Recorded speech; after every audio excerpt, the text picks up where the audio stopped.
प्रिय विद्यार्थियों नमस्कार। तो आज हम केशव दास द्वारा रचित रामचंद्र का से ली गई गणेश वंदना को पढ़ते हैं। इसके बाद में हम इसके संदर्भ, प्रसंग और व्याख्या को समझेंगे। तो आइए शुरू करते हैं। गणेश वंदना। बालक मृणाल निज तोर डार सब काल, कठिन कराल त्यों अकाल दीन दुख को। विपत्ति हरत हट पद्मनि के पात सम, पंख जो पताल पेली पठवे कलुष को। दूर के कलंक अक भव शीस, शशि सम राखत है केशवदास दास के बरपुष को। साकरे की संकरणी सन्मुख होत तोरे, 10 मुख मुख जोबे गज मुख मुख को। देखिए ये सवैया छंद है और सवैया में इसी तरीके की भाषा का प्रयोग किया जाता है। तो आप समझ रहे होंगे कि भगवान गणेश की वंदना करते हुए केशवदास लिखते हैं। तो इसका हम संदर्भ समझेंगे, प्रसंग समझेंगे, इसके बाद इसकी व्याख्या को समझाएंगे। तो सबसे पहले संदर्भ में लिखेंगे कि प्रस्तुत पद्यांश या पद केशवदास द्वारा रचित वंदना नामक शीर्षक के गणेश वंदना से अवतरित है। इसके रचयिता केशवदास। प्रसंग में लिखेंगे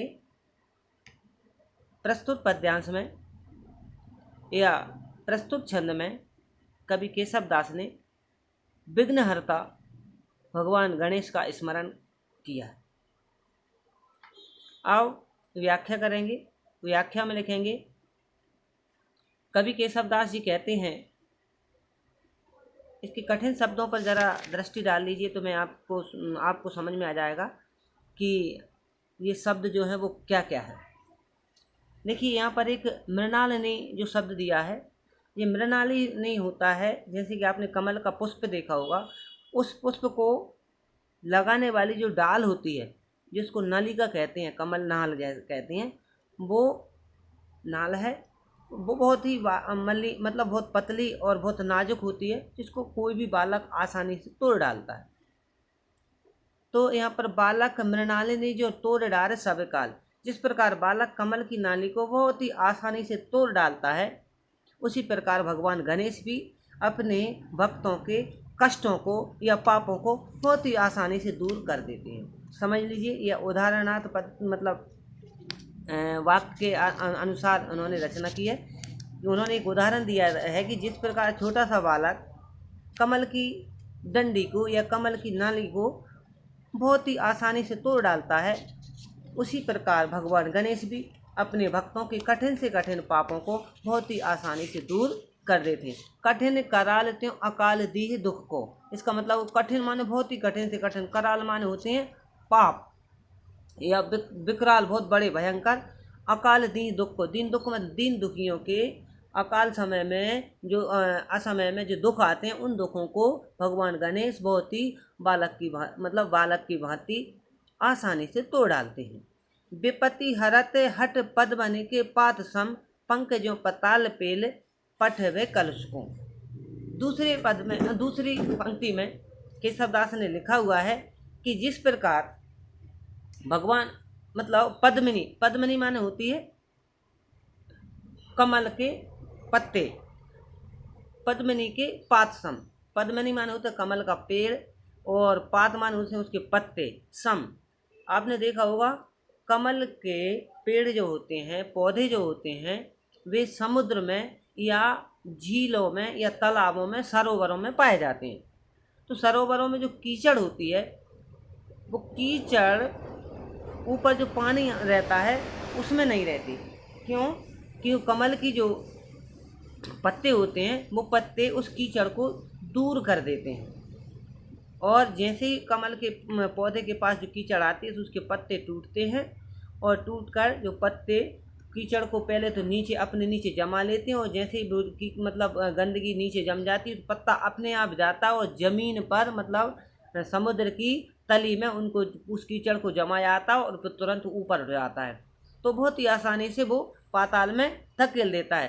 तो यहाँ पर भी कवि केशवदास ने लिखा है कि भगवान गणेश हमारी विपत्ति को उसी तरीके से दूर कर देते हैं, पाताल में धकेल देते हैं, जिस प्रकार पद्मिनी का पत्ता साइड कीचड़ को इकट्ठा करता है अपने नीचे और उसको चुपचाप समुद्र की तलछटी में या तालाब की तलछटी में जमा देता है, उसी प्रकार भगवान गणेश हमारे सारे पापों को इकट्ठा करते हैं और एकदम से उन पापों को पाताल में अर्थात हमसे दूर भेज देते हैं।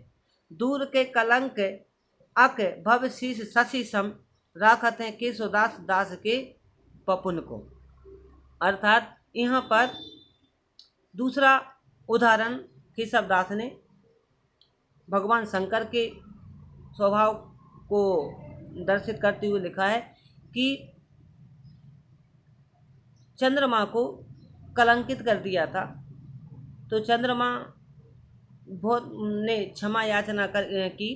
क्षमा याचना जब की तो जिस प्रकार शंकर जी ने उसकी कलंक को दूर करके अपने शीश पर विराजमान कर लिया था, उसी प्रकार भगवान गणेश भी अपने बालकों को मतलब अपने भक्तों को क्षमा करके अपने पास में बना रखते हैं। आगे लिखा है कि सांकरे की सांकरिन सन्मुख होत तेरे। यहाँ पर सांकरे लिखा है, सांकरे का अर्थ लिखा है यहाँ पर शंकर जी, और दूसरा लिखा है सांकरिन। सांकरनी का मतलब होता है शंकर जी की पत्नी अर्थात पार्वती। सांकरे की सांकरिन सन्मुख होत तेरे अर्थात तोरे भगवान गणेश से कह रहे हैं कि जब शंकर जी और शंकर जी की सांकरनी अर्थात पार्वती तुम्हारे सामने हूँ या तुमको गोद में लेकर बैठी हूँ। केशवदास जी कहते हैं कि शंकर भगवान और पार्वती माता आपको दोनों ईश्वर आपको गोद में बिठा लेकर बैठते हैं। ऐसे दृश्य को क्या 10 मुख जो भी गज मुख को अर्थात 10 मुख का अर्थ लिखा है यहाँ पर रावण। 10 मुख मतलब होता है रावण इसी स्वरूप को आपके ऐसे स्वरूप का दर्शन करता है। कैसे स्वरूप का दर्शन?